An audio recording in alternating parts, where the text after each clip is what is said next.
as people come in. All right, good morning and happy Friday. Thank you so much for being part of this. As you know, Fridays are our producer's mindset with the guest speaker. And I have the honor of having Mason Rowland. So just Morning, a little bit guys. of a bio of Mason. So Mason is a managing director with KW Commercial. Over the years, he has established himself as the premier commercial real estate broker here in the Southern California. Within, the past several years, he has done about 250, and I repeat, 250 million in sales volume throughout his career. He stands out as one of the 1% top brokers in the nation, and such an awesome individual, humble, and every time I talk to him, he always has a smile, but he's also razor focused, and he is no holds bar, ready to take some action and do what he needs to do. So without further ado, Mason, my man, thank you so much for being on the call. Thank you, Simon. Appreciate you. Morning, guys. Awesome. Mason, so let's get started, man. Tell me a little bit. How did you get into real estate? What was the motivation? Tell us something. Yeah, absolutely. So a little bit of background. I work in a partnership. My partner is Ryan Rembert. A lot of you guys may or may not have met him. We're pretty new to the South Bay office, but we actually started as just best friends. We were living together. We both got into real estate super young. So I was 20 years old. I moved to LA from Chicago when I was 18, and I was 20, and I was working like 3 different jobs at the time, primarily in restaurants. And Ryan had gotten his license and was selling residential. Okay. And so at the time he was with KW Beach Cities, and he, I didn't know everything that goes on within real estate. I just know the ultimate result, which is selling properties. Right. But I didn't really understand how people were getting business and marketing and, farming and all that kind of stuff. And so I'd ask him different questions, like, cause I was intrigued. He was always telling me like, oh, I got this going on. I got this escrow going on. I didn't even know what escrow meant for sure. That was like, it took me a while to really even understand that. Well, coming from back east too, I don't think use escrow as a language in real estate. It's more you work with attorneys, I believe. That's actually I'm not positive if that's the case or not. I had a listing in Illinois that I didn't sell this year. It was like a 117 property portfolio where the average income was 25,000, and it was a really tough sale.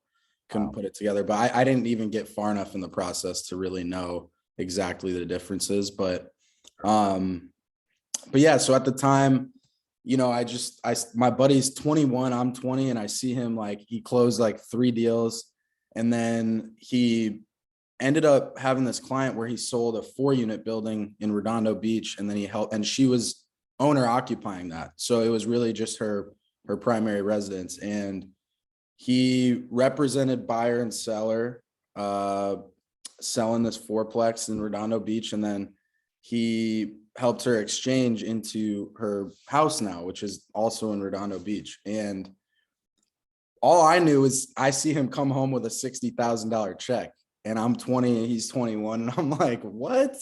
I was like, how are you getting these $60,000 checks? And he's like, bro, I told you got to get into real estate. Like, you'd be so good at this.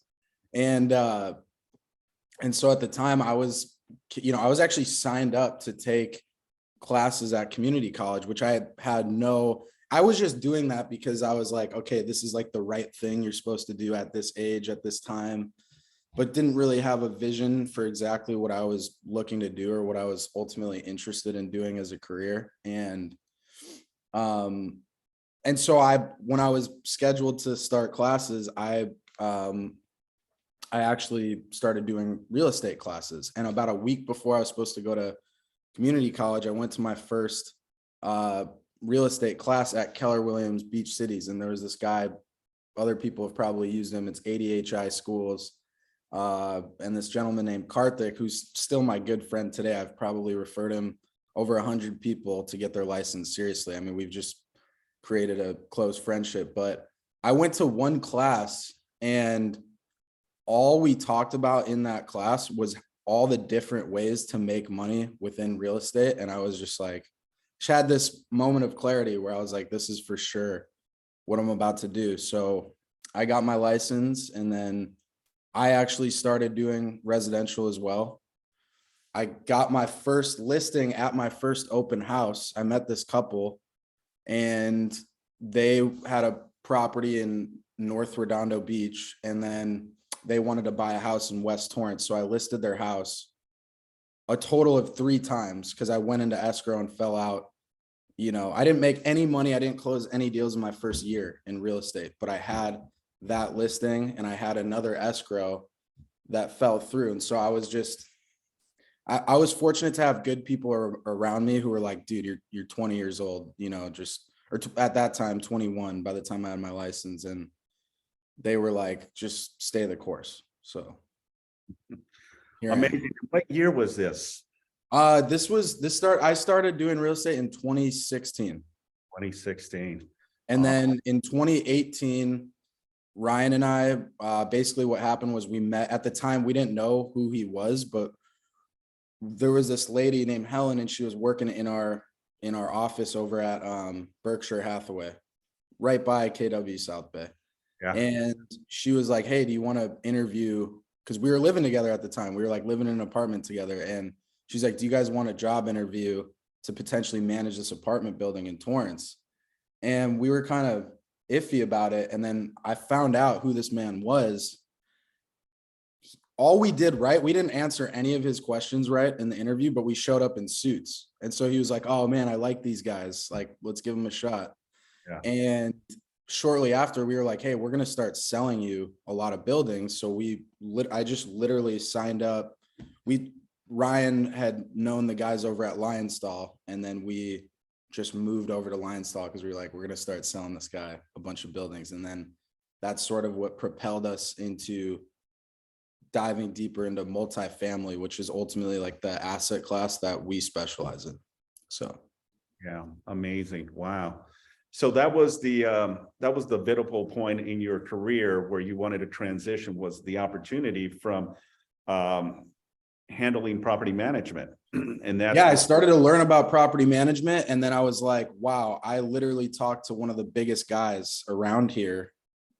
I don't know. I'm just blessed that I was able to see it at that time, but I was like, wow, I could think this is unrealistic because these prices are so high, because I don't understand all the lingo yet. But I was like, I'm going to be around this guy all the time, talking to him every day. I'm going to figure out what's what.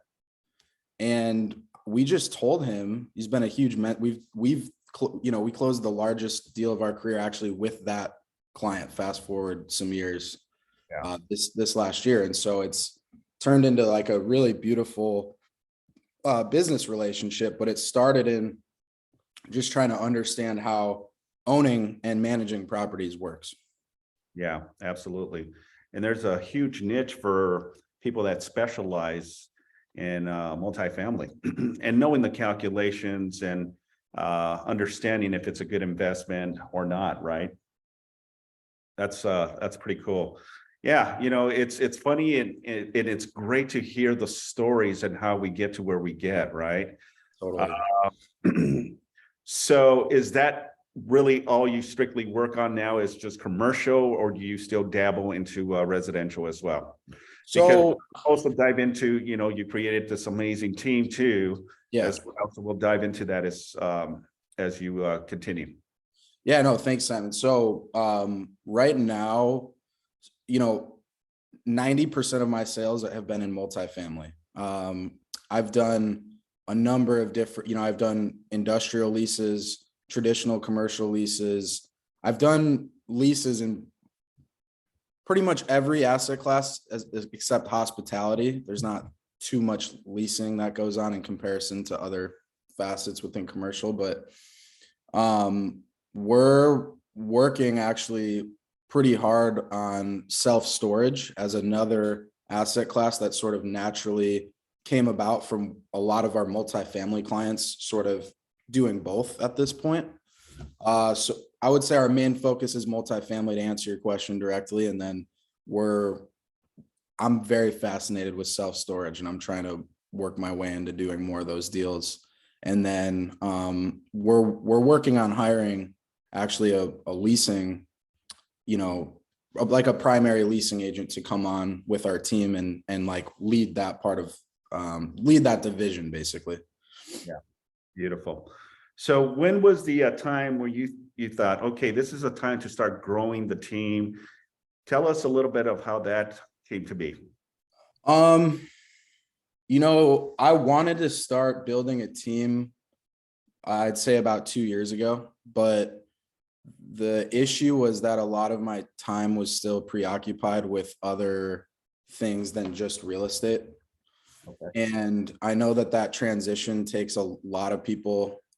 The hardest part about, I feel like, maintaining success in real estate is obviously consistency. But we all have our own individual financial situations. We all have our own things we need to work through while we're building our business. And I just felt like around 2 years ago, I felt ready to take on helping different people. And I knew, like, in my mind, I could build a team, right? But I didn't feel secure enough financially. I didn't feel secure enough with like day-to-day operations and being able to leverage my time enough to do so. But what happened was, I'm sure most people in here have vision boards, right? And in 2018, I think Ryan and I closed about 6 million in total volume that year. Then in 2019, it was around 12. And then in 2020, it was about 18 million. And then actually, let's move all of those up. In 2021, it was about 18 million. And then I had on my vision board for 3 years. So since 2019, going into 2020, just sell 100 million. And like I would say most real estate coaches, like, and this isn't me judging anybody. I understand that you have to, it can be detrimental to have your goals be almost like too high, where they might be unrealistic. And like multiple different people I had told in those last 3 years who were more advanced, more experienced, more successful within real estate than I were like, yeah, you might want to have, some like more realistic goals based on your age, based on your experience. And to me,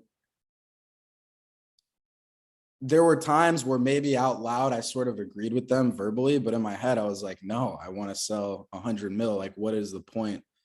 What is the point of just believing I could achieve what maybe someone else might only be able to achieve, right? But I still, in the back of my head, was like, selling $100 million of real estate in a year is really, really crazy going into 2020. And then by April of 2022, we closed over 100 mil from January 1st, 2022 through April. And I mean, it was pretty like just unbelievable to see that happen, because it really seemed like this long shot goal. But I literally just had this whiteboard and it was in my living room. Now I just have it in the office, but it just said sell 100 mil. That's it. Like 2022, sell 100 mil. So I really believe in that sort of stuff, because I haven't done most things right. I haven't always been consistent with doing what I've told myself I'm going to do, or what I've written down as a daily format. The only thing I've done is super correctly has been like, if I can see and believe that I'm going to do this, it will probably happen. I mean, I know that's like so cliche, but it's really the truth for me. So. Absolutely. I love that. Yeah. The importance of vision boards, it really defines our belief, right? Because it sets the tone, sets the parameter in place, but it's something that you can visualize it on a regular basis. And that's sometimes the motivation that we need. at the end of the day, Mason, we're in sales, right? And there's so many movies out there regarding sales, right? I mean, I could go back to like Wall Street back in the 80s, the hustle and bustle, cold calling, prospecting, door knocking, right? All that fun stuff. So with that, I mean, it's an amazing story how, you were able to propel you and the team and, hit those parameters because you saw it and you believed in it.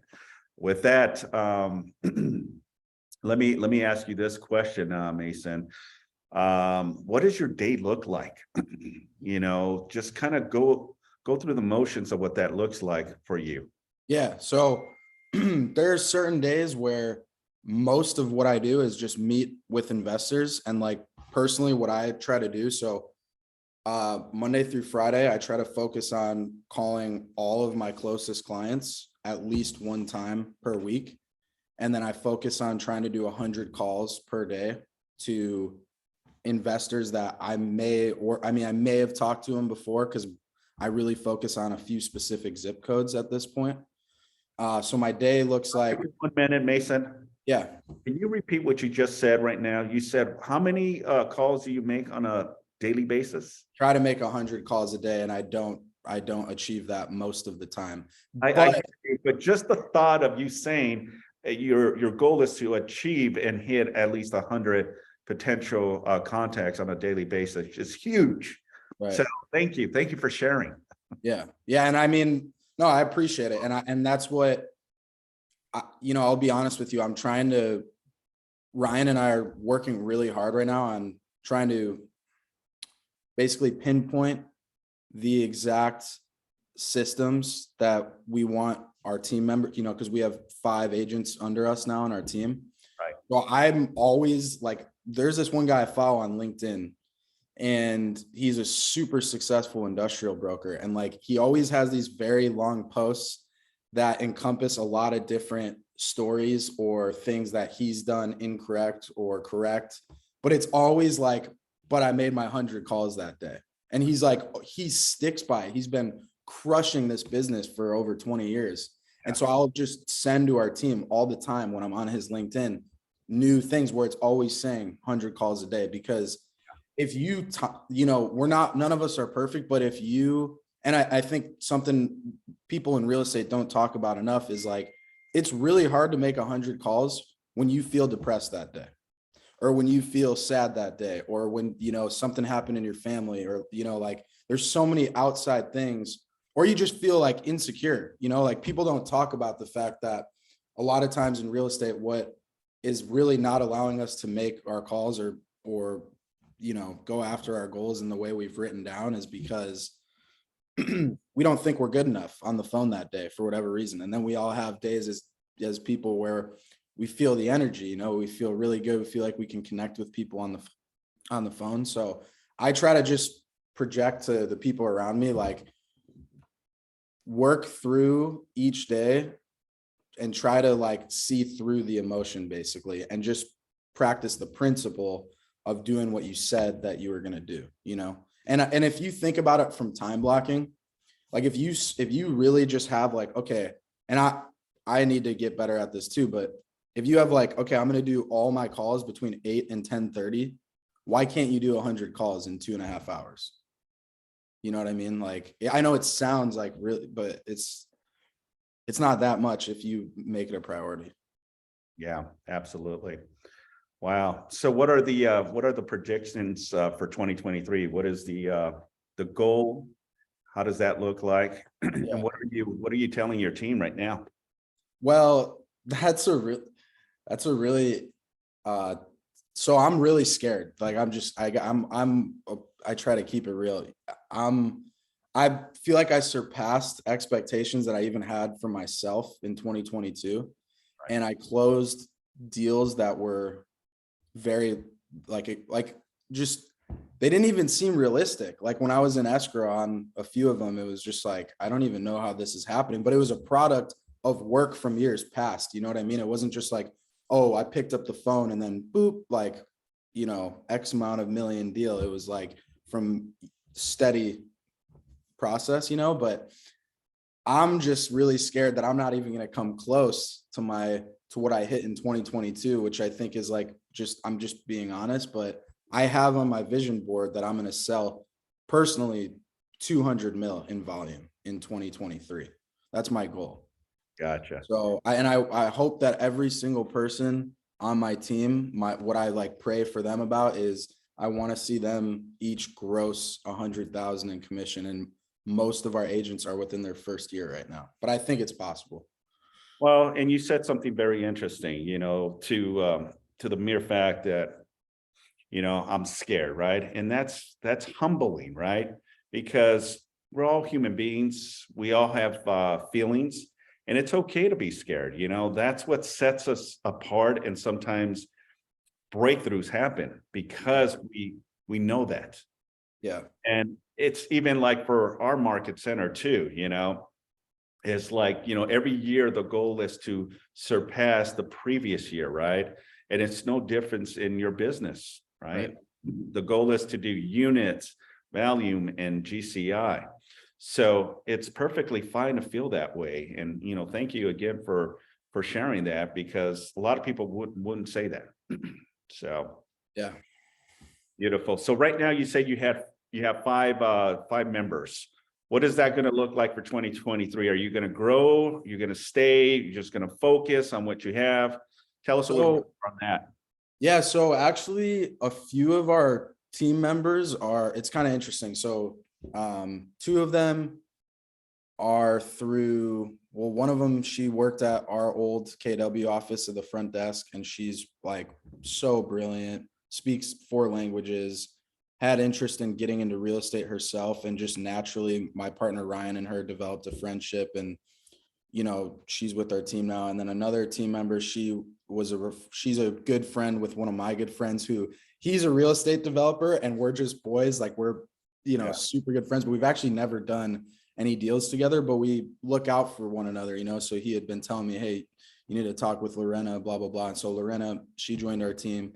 And then the other 2, Colin and Josh, are actually our good friends from the past who got into real estate very recently and are super talented individuals. Like whatever they do in life, they're going to kill it at, And then Darion is like my little brother. He's 20 years old. It's unbelievable what he understands I'm serious. It's crazy. He's 20 years old, and it's just, I could see that the things have clicked where he understands what we're truly trying to do in terms of moving our clients' equity, in terms of helping them, strategically move their portfolio to areas that they're more interested in. Like he understands the whole game, and he's 20 years old. And I just think about that, like being 20 and understanding investment real estate, so we have one more person that we've been friends with a long time, who's hopefully going to be joining February or January. And I think for now, if it already, there's a lot on the plate. So I think that's probably it for right now. Maybe. Yeah. Yeah. No, the team is awesome. Every time I come in and check in, because I do my check-ins every day, is like they're all on the phone making calls, and it's like, oh shoot, I'm gonna have to come back or pick up the phone prospecting, which is what we need to do, right? Yeah. Mason, tell us the most difficult, challenging transaction you had in your career, and how did you navigate it and ultimately made it a win-win? So this year we sold a $75 million apartment building at 616 Esplanade in Redondo Beach. Most people in the South Bay are probably familiar with the property if they spend any time over on the Esplanade. It's just north of the part of the Esplanade where you have clear panoramic views. So that there's a property. It's on the west side of the Esplanade, but on the Esplanade. And the motivation for that deal was my closest client had about he had a ton of equity in a 108 unit property in North Torrance over on Yukon. And my partner and I had just been talking to him, like we go to lunch with him all the time. And we had just been talking with him like, hey, if the right opportunity ever comes up, you've built so much equity in that property. I mean, he almost owned it free and clear. And we sold that for him to buy the property in Redondo Beach. We did a 1031 exchange. And so we sold that property for him for 41 million. And at that, moving that much equity was an incredibly, I mean, can you even imagine? You know, I was a part of the transaction, but truly a big part of the transaction, you know, but truly I can't imagine moving X amount of millions of my own equity into the largest property I've ever bought in my life at 75 years old. So already I'm just letting you know of how it was like a very emotional sort of complex. You know, he had wanted to own a building on the water in Redondo Beach his whole life. He's 75 years old. He started buying real estate 40 years ago. And, you know, this is, you know, he has a large family trust, and, you know, he's been a more conservative investor. I mean, he's really not leveraged much debt his entire career. So it was incredibly intimidating. And I'll speed this up to get into your question directly. So this $75 million property, on the sale of his property, in order to buy that, we represented both sides. So it was a little bit easier. We were really close with the buyer, really close with the seller. It felt like a more smooth transaction. The property at 616 Esplanade was listed by, in my opinion, he's like a hero. He's like the best commercial agent that there is. His name's Dean Zander. He's with CBRE. He's unbelievable. If you're in commercial real estate, you just know who that is, and can't speak highly enough about him. But at the time, you know, we're really young. We're in our mid-20s. He's an institutional broker for 25 plus years. The owner, the major equity holder of that property, was one of the largest life insurance companies in the world. So we have a local South Bay, you know, just seasoned, like mom and pop sort of buyer as our client that's going to buy this. And then we have one of the largest institutions as the owner of the property. And so the most complex part of this transaction was that we have legal counsel on a corporate level representing the seller. And then we have an amazing, you know, South Bay local firm representing us, and just the different worlds between institutional owner and then mom and pop buyer who's putting a huge portion of his net worth, moving it from one building to another. I'm sure you can imagine there was just so many things that had to be negotiated in order for us to get this to move forward. And there were so many hours put in, and there was so many moving parts. Thank God there was, you know, Ryan, myself, and our client.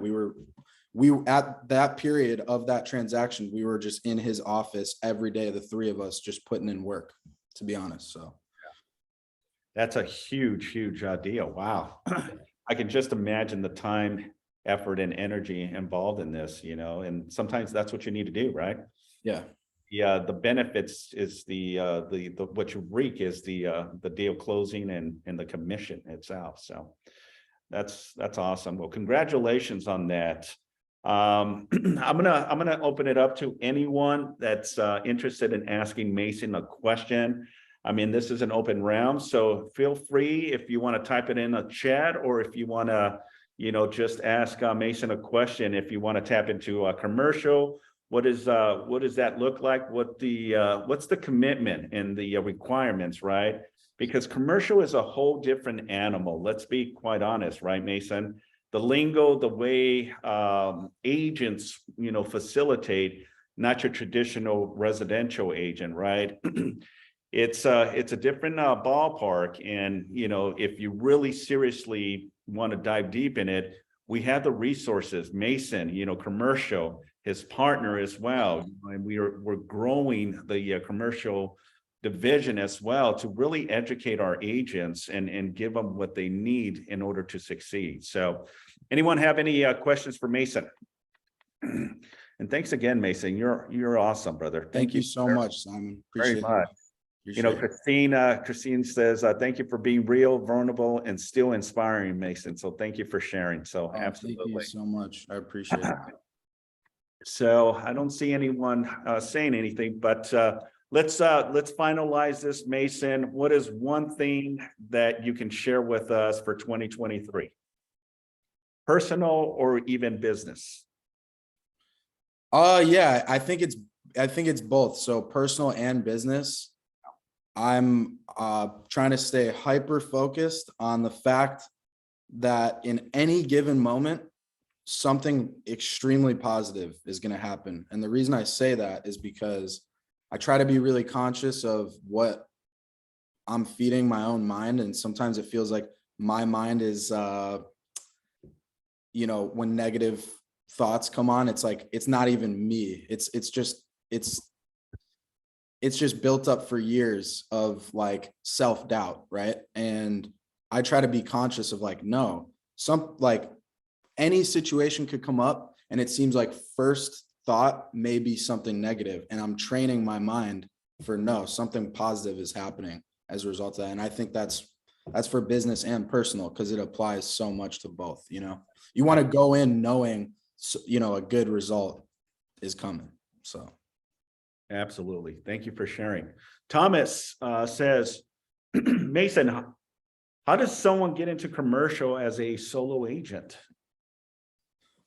I mean, you don't need a different license than you do in residential. I mean, it's this, if you have a California salesperson's license, you can do it. I would say most, okay, I don't want to generalize. A lot of people I see who are super successful in residential real estate have a mentor in some way, shape, or form, like when they're getting started out, whether they're on a team or not, whether, either the company provides them with a mentor or someone to guide them through transactions. And I would say you can 100% start a solo career in commercial real estate if you have the right mindset.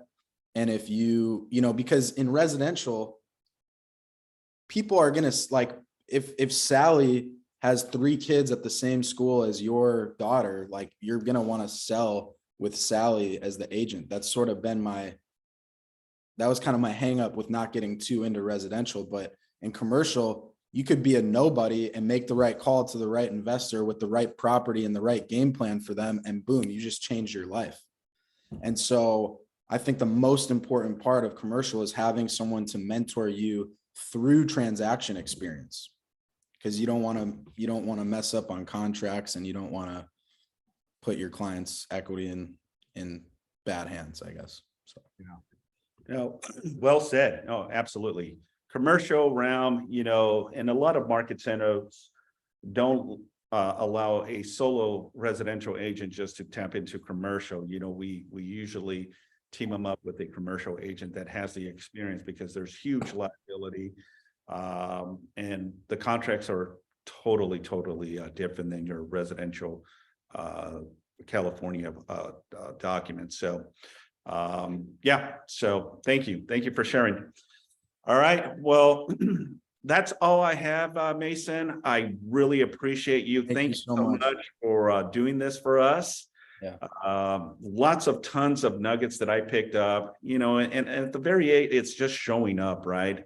Showing up and doing the necessary activities is something that I consistently preach when I do these producer mindsets.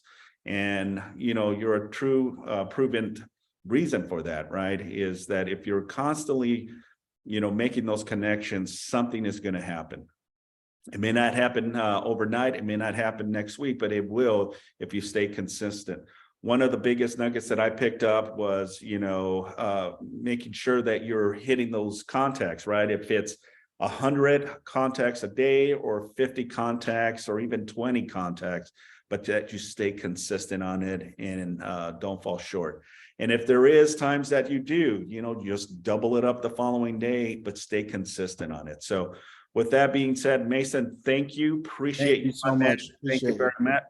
Happy holidays to you. Safe travels. Likewise. And let's rock it for 2023. Let's do it, man. Thank you so much, Simon. Appreciate it. Thank you again. All right, team. Well, I appreciate you all. Thank you very much. Happy holidays. Be safe. Stay healthy. And we will see you on the next one. Thank you for now.